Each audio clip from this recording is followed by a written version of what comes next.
Você está com dificuldade em entender a diferença entre membrana tecidual e membrana celular? Qual é a composição, aquele negócio de hidrofóbico e hidrofílico e o que é essa bicamada lipídica? Além disso, tem proteínas e carboidratos na membrana? Se quiser entender tudo isso e mais um pouco, então eu recomendo que você busque lá um café e fique comigo até o final do vídeo. Primeiro vamos definir bem quais são esses tipos de membrana, pois essa nomenclatura pode confundir um pouco algumas pessoas. Nós temos a membrana tecidual e a membrana biológica. Vamos entender primeiro o que são as membranas teciduais. Lembre-se que o nosso corpo tem algumas divisões, e a primeira divisão mais óbvia que a gente precisa lembrar é que a nossa pele faz. Ela divide o que é fora de você e o que é dentro de você.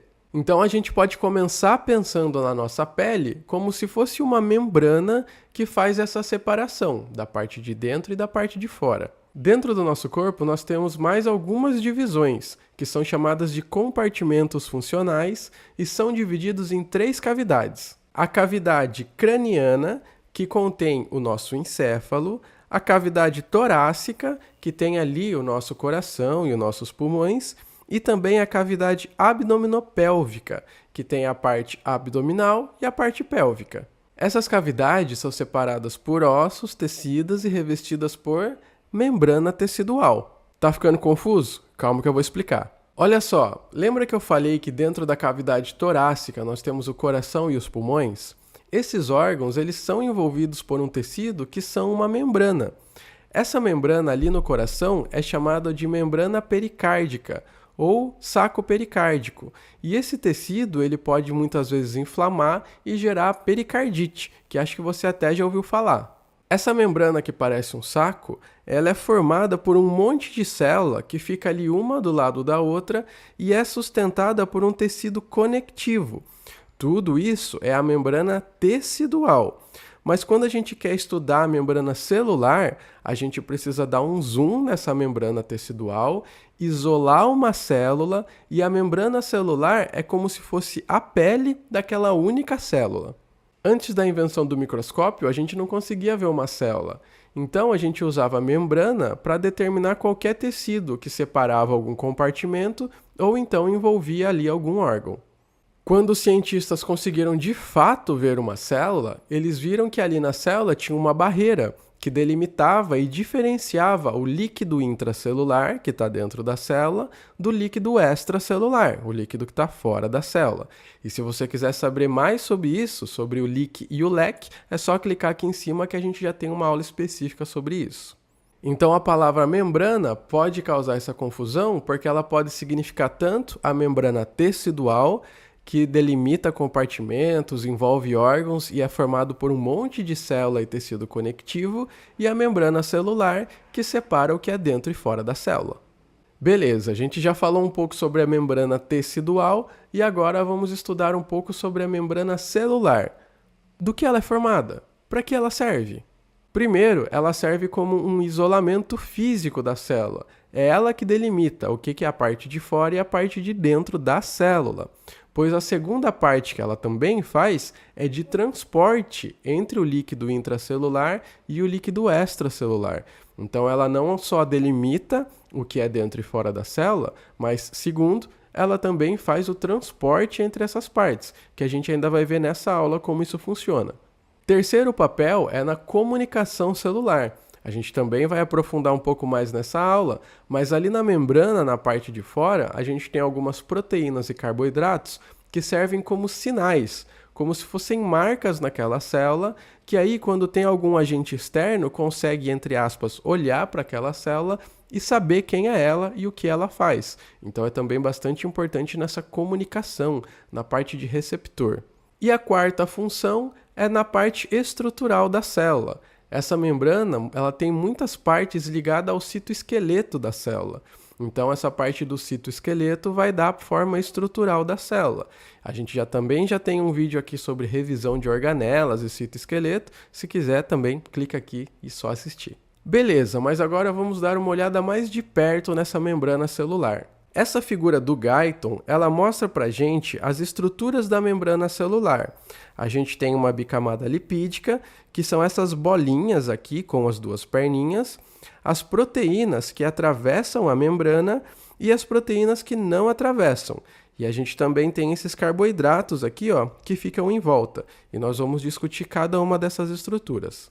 Começando pela bicamada lipídica, que, como o próprio nome já diz, são duas camadas de lipídios.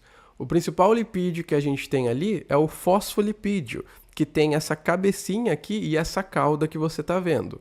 As cabeças formam a superfície da membrana, tanto a superfície externa quanto a superfície interna, e as caudas formam o interior ali da membrana, elas ficam escondidas. E por que a bicamada lipídica tem essa conformação? A cabeça ali do fosfolipídio é o glicerol fosfato. Ela é polar e hidrofílica, ou seja, ela quer ficar em contato com a água, ela tem afinidade. E a cauda é o ácido graxo. Ela é apolar e hidrofóbica, não quer ficar em contato com a água. Então olha o que acontece quando esses fosfolipídios se juntam. Se eu tiver um copo d'água e jogar eles ali em cima, eles vão se organizar, ó, dessa maneira, com a cabeça hidrofílica em contato com a água e a cauda hidrofóbica ali para cima, fugindo do contato com a água. Só que lembra que a gente tem ali na célula líquido dentro e fora da célula. Por isso que a membrana forma uma lâmina de uma bicamada lipídica, com as cabeças para fora e as caudas para dentro. Tá fazendo sentido para você? Se estiver fazendo sentido para vocês e você estiver gostando, eu peço para você que você deixe um like e se inscreva aqui no canal, que me ajuda bastante. Compartilhe com seus amigos e também me siga lá no Instagram.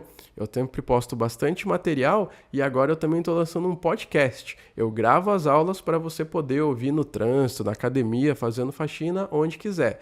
Então se inscreve, deixa o like, me segue no Instagram e não perde o podcast. Mas vamos voltar para a membrana. Além da bicamada lipídica, os fosfolipídios também podem formar as micelas e os lipossomos. As micelas são essas pequenas gotas aqui, ó, com apenas uma camada de fosfolipídio. As caudas hidrofóbicas, elas ficam todas ali no interior para fugir da água, e essas micelas, elas são importantes na digestão e absorção de gorduras lá no trato digestório. Já os lipossomos, eles são maiores e têm uma bicamada. É como se fosse a junção da bicamada lipídica com a micela. Então veja que ela tem o interior oco, onde pode ter água ou outras substâncias ali, e elas podem ser utilizadas para o transporte de fármacos e cosméticos através da nossa pele. Então, voltando à membrana celular completa, nós temos essa representação, que tem ali a bicamada lipídica, mas também tem um monte de outras coisas. Essa representação é chamada de modelo do mosaico fluido, proposta lá em 1972 por Singer e Nicholson, quando as micrografias eletrônicas surgiram e eles conseguiram ver de fato ali a célula.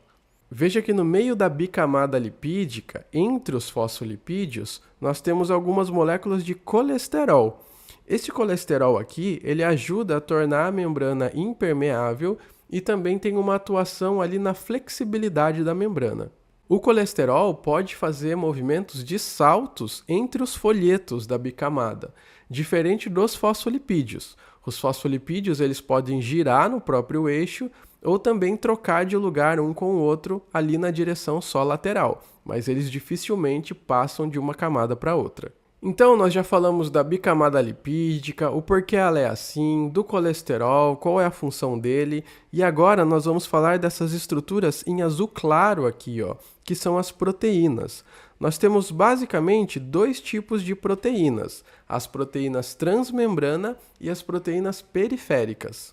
As proteínas transmembrana, como o próprio nome já diz, elas atravessam toda a bicamada lipídica e elas servem como um canal transportador de substâncias entre o meio externo e o meio interno da célula. Lembra que eu falei que o centro ali da membrana é apolar e hidrofóbico por causa do ácido graxo? Então não tem como a água passar, ou outros íons importantes, como sódio, potássio, cloro, cálcio. Então, eles usam essas proteínas que atravessam a membrana para ir de um lado ou outro para a célula.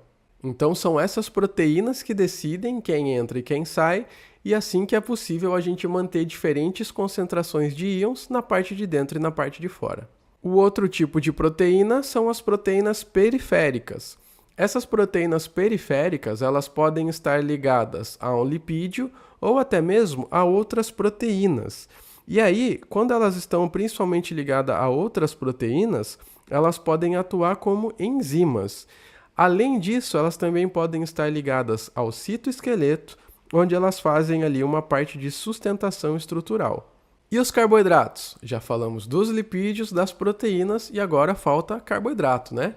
Os carboidratos podem estar ligados a proteínas, que são as glicoproteínas, e são a maior parte, ou então podem estar ligados aos lipídios, que são os glicolipídios. Eles ficam exclusivamente na parte externa da célula e são chamados de glicocálice. O glicocálice tem funções muito importantes. Ele pode atuar como receptor de hormônios, como a insulina, por exemplo, pode ajudar na adesão de uma célula a outra e também tem uma função extremamente importante no sistema imune, na parte de reconhecimento da célula. Então vamos fazer um resumo de tudo que a gente viu? Primeiro, nós falamos da diferença da membrana tecidual e da membrana celular. A membrana tecidual é um conjunto de células e tecido conectivo que delimita ali algum compartimento ou envolve algum órgão. Já a membrana celular é como se fosse a pele da célula. Essa pele da célula delimita o que é dentro e o que é fora, e ela é formada por uma bicamada lipídica, composta principalmente por fosfolipídios e colesterol, além de ter as proteínas, que podem ser integrais ou então periféricas, além dos carboidratos que formam o glicocálice.